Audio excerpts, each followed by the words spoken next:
Indian Prime Minister Narendra Modi has been accused of making Islamophobic comments during an election rally, triggering widespread anger from Muslims and members of the opposition.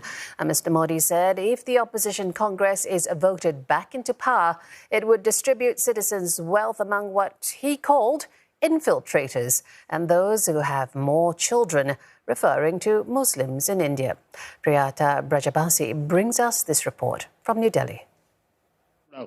In an election rally in the western state of Rajasthan on Sunday, Indian Prime Minister Narendra Modi's comments sparked a nationwide outrage.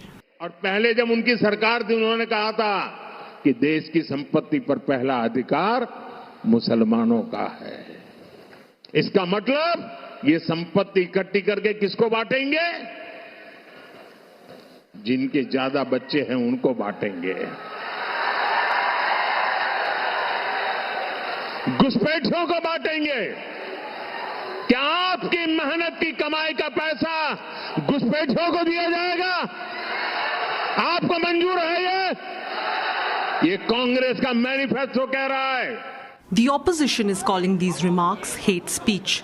It has long accused Mr. Modi and his Bharatiya Janata Party for using communal and divisive politics for electoral gains.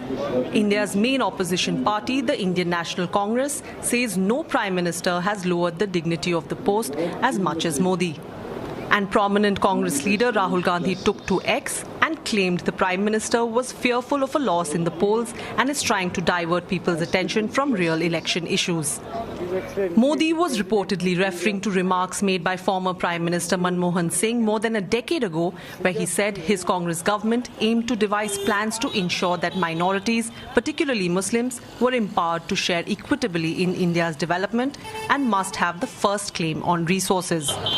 Prime Minister Modi's BJP has repeatedly said it does not discriminate based on religion and treats all citizens equally. But Modi's remarks are gaining widespread backlash at a time when many fear that a third term for him will deepen ethnic and religious